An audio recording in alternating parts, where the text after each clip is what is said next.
The atmosphere in Oakhaven was not just hot, it was heavy. It was the kind of humidity that felt like a physical weight, a damp wool blanket draped over the shoulders of every resident in the valley.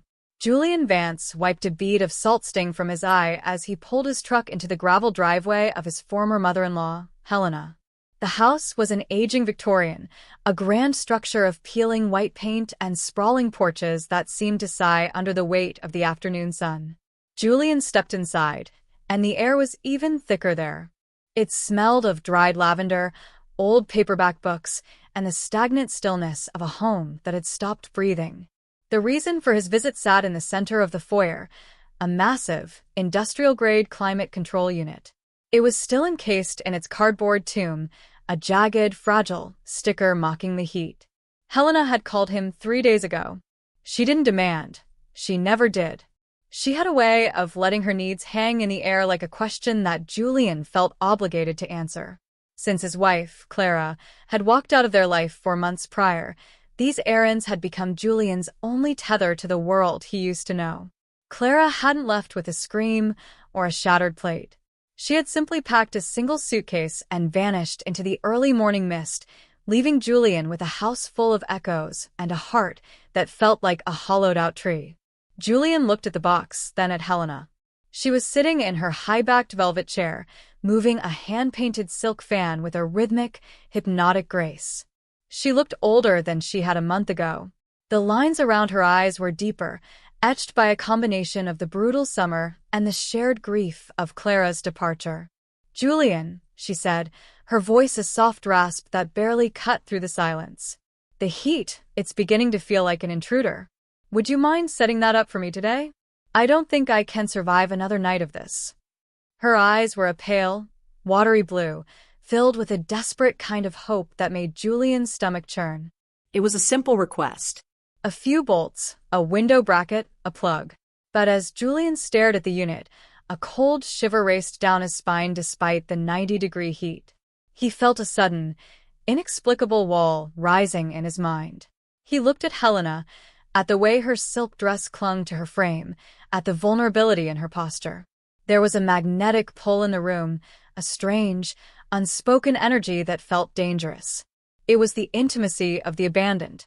2 people, left behind by the same woman, swirling around each other in a house that felt increasingly like a sanctuary from the rest of the world. I don't think that's a good idea, Helena," Julian whispered. The fan stopped moving. The silence that followed was deafening. It wasn't a silence of anger, but one of profound realization. Julian didn't wait for her to ask why. He couldn't have explained it anyway. He turned, his boots thudding heavily on the hardwood, and walked back out into the blistering glare of the sun. As he drove away, the guilt hit him like a physical blow. He had denied an elderly woman a basic comfort. And yet, beneath the guilt, there was a surge of adrenaline, a sense of self-preservation he hadn't felt in months. He knew, with a terrifying clarity, that if he had stayed in that sweltering house, if he had worked on that machine while Helena watched him with those lonely eyes, something would have shifted. A line would have blurred. The following week was a blur of restless nights and long, solitary walks. Julian found himself orbiting Helena's neighborhood like a moth near a flame. He told himself he was checking on her, making sure she hadn't succumbed to the heat wave. But he knew it was more than that. He was drawn to the stillness of her life. At his own apartment, the silence was sharp and jagged. He kept seeing Clara in every shadow. He remembered the way she used to hum while making tea, the specific way she tucked her hair behind her left ear when she was stressed. Those memories were his torment. But at Helena's house, those memories felt shared. They felt softer. He began to return, though he kept his word about the climate unit. He would bring her groceries, or fix a loose floorboard on the porch, or pull weeds from the suffocating garden. But he stayed outside. He kept the door between them. One evening, as the sky turned a bruised purple, Helena stepped out onto the porch. She sat on the top step, gesturing for him to join her. The air was finally beginning to move, a faint breeze carrying the scent of rain from the mountains. "You're a good man, Julian," she said, her gaze fixed on the horizon. "And you're a smart man." Julian wiped his hands on a rag. I felt bad about the machine, Helena. I couldn't. I know, she replied. A small, knowing smile played on her lips. If you had come inside that day, we would have tried to fill the hole Clara left with something that didn't belong there. We would have made a mistake born of loneliness, not of love. The honesty of her words felt like a splash of cold water. Julian realized then that she had felt it too, the dangerous gravity of two broken people looking for a place to land. By saying no, he hadn't just avoided a chore, he had protected the sanctity of their relationship. He had honored Clara's memory by refusing to replace it with a shadow. As the days turned into weeks, the heat began to break. The first true storm of the season arrived, washing the dust from the streets and the heaviness from the air. And with the rain came something Julian hadn't dared to hope for. A phone call. It was Clara. Her voice sounded thin, exhausted, but it was unmistakably hers. She was in a small town 3 states away, working at a library, trying to find the version of herself that hadn't been smothered by the expectations of marriage. She wasn't coming home yet, she said, but she wanted to talk. That first conversation lasted 4 hours. They didn't talk about the departure. They talked about the weather, about the books she was reading, about the way the light hit the trees in the morning. It was a bridge, fragile and swaying, but it was a bridge nonetheless. Julian went to see Helena the next day to tell her the news. He found her in the living room. The climate unit was gone. In its place stood a beautiful, professional installation, humming quietly and efficiently. I hired a contractor, Helena said, her eyes bright. It was time to stop waiting for a savior and just fix the problem. They sat together in the cool, filtered air. The tension that had simmered between them for weeks had evaporated, replaced by a deep, platonic respect. They were no longer two ghosts haunting the same house. They were survivors of the same storm. Julian began the long, arduous process of reconciling with Clara. It wasn't a fairy tale ending. There were months of difficult letters, awkward video calls, and painful therapy sessions. They had to dismantle the old version of their marriage, the one built on silence and habit, and start building something new. Autumn arrived, painting Oakhaven in shades of copper and gold. The air was crisp, the kind of weather that made you feel like anything was possible. Julian stood on his own porch, watching the leaves dance in the wind. He thought back to that afternoon in Helena's foyer. He realized that life is defined by the things we refuse to do just as much as the things we embrace. We are shaped by our restraints, by the lines we refuse to cross even when the world is dark and we are desperately lonely. Clara's car pulled into the driveway late that October. She stepped out, looking stronger, her eyes clear. She didn't run to him, and he didn't rush her. They met in the middle of the yard, under the old oak tree. It's cooler here now, she whispered, taking his hand. Yeah, Julian replied, feeling the warmth of her skin against his, a warmth that was natural and right. The heat finally broke. In the distance, the lights of Helena's house flickered on. The two homes, once connected by grief and a broken machine, were now connected by something much more durable, the quiet, steady hum of life moving forward, one boundary at a time. Julian looked up at the stars, feeling a profound sense of peace. He understood now that the greatest act of love isn't always a yes. Sometimes, it's the strength to stay in the heat until you're ready for the breeze. The story of the industrial cooler became a legend in his own mind, a symbol of the summer he almost lost himself and the moment he chose to stay found. He knew there would be more heat waves, more moments of weakness, and more complicated emotions to navigate. But he wasn't afraid anymore. He had learned the power of the threshold. He had learned that a heart, much like a home, needs the right temperature to thrive, and sometimes you have to wait for the season to change on its own. As he led Clara inside their home, the air was still, but it was no longer heavy.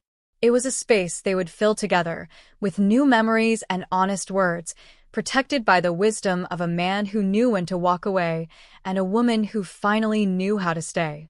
To truly understand the weight of Julian's decision, one must look at the months that followed the reconciliation. It is easy to say, "I'm sorry," but it is much harder to live the apology. Julian and Clara spent that first winter rediscovering the geography of their kitchen, the rhythm of their shared silences, and the sound of each other's laughter. Every time Julian felt the urge to suppress his feelings, the old habit that had driven Clara away, he remembered the foyer. He remembered the feeling of the heavy air and the silent fan. He used that memory as a compass. He chose to speak. He chose to be seen. Helena, too, found a new lease on life. Without the weight of Julian's projected grief, she began to host a small book club. She filled her house with the voices of other women, and the smell of lemon polish was joined by the aroma of fresh coffee and spirited debate. The industrial unit kept her guests comfortable, but it was the renewed sense of purpose that kept her warm. One afternoon, a year after the great heat wave, the three of them sat on Helena's porch. The weather was mild, a perfect spring day. "Do you remember that box?" Helena asked suddenly, pointing to the spot where the cooler had sat. Clara looked confused. "What box?" Julian and Helena shared a glance. It was a look of profound shared history. "Just a bit of heavy lifting Julian helped me avoid," Helena said with a wink. Julian smiled, squeezing Clara's hand. "It was the heaviest thing I never carried," he added softly. Clara didn't need to know the details. She could feel the strength in Julian's grip, a strength that hadn't been there before she left. She knew that whatever had happened in her absence had forged him into a man who was no longer afraid of the silence. The narrative of our lives is rarely written in grand gestures. It is written in the quiet refusals, the subtle boundaries, and the patience to let the dust settle before we take the next step. Julian Vance had once been a man who simply reacted to the world around him, a man who tried to fix things with tools and sweat. But through the trial of that long, humid summer, he had become a man who fixed things with his soul. As the sun began to set over Oakhaven, casting long, elegant shadows across the lawn, Julian felt a sense of completion. The story hadn't ended when the machine was installed, or when Clara returned. It had ended when the memory of the temptation no longer felt like a threat, but like a teacher. The air was clear. The heart was steady. And for the first time in a long time, Julian Vance was exactly where he was supposed to be. The lessons of restraint are often the hardest to master because they require us to stand still when every instinct tells us to run. Julian had stood still. He had let the heat burn away the parts of him that were weak, leaving behind a foundation of iron and grace. In the end, the industrial cooler was just a machine. But the no that surrounded it was a monument. A monument to the idea that some things are too precious to be hurried, and some people are too important to be used as a temporary refuge. As the stars began to poke through the velvet sky, Julian looked at the two women in his life, one who had given him his past, and one who had helped him secure his future. He realized that he was a wealthy man, not in gold, but in the clarity of his own conscience. The heat was gone. The ghosts had been laid to rest. And the world was, at last, perfectly cool. We often think that being a good person means always saying yes. We think that helping others is the ultimate virtue, no matter the cost to our own peace of mind. But what Julian learned, what that long, suffocating summer taught him, is that sometimes the most heroic thing you can do is say no. He stood in that house, feeling the pull of a comfort that wasn't his to take. He saw the loneliness in Helena's eyes and felt the matching ache in his own chest. It would have been so easy to just pick up the wrench, to stay for dinner, to let the hours turn into days, and the days turn into a life that was built on a lie. But he didn't. He chose the harder path. He chose to walk back out into the sun and face his own emptiness without a distraction. And because he did that, he kept his heart clean. He kept his home ready for the woman who actually belonged there. It's a reminder for all of us, I think. When the world gets heavy and the heat is closing in, don't just reach for the first thing that promises to cool you down. Wait. Respect the boundaries. Honor the people you love by being honest about what you can and cannot give. In the end, Julian didn't just fix a relationship. He saved his own soul. And as the hum of that machine fades into the background of a life well lived, we're left with the truth that some choices, as small as they seem, are the ones that define everything. So, Next time you're standing in front of a door you know you shouldn't open, remember Julian. Remember the heat.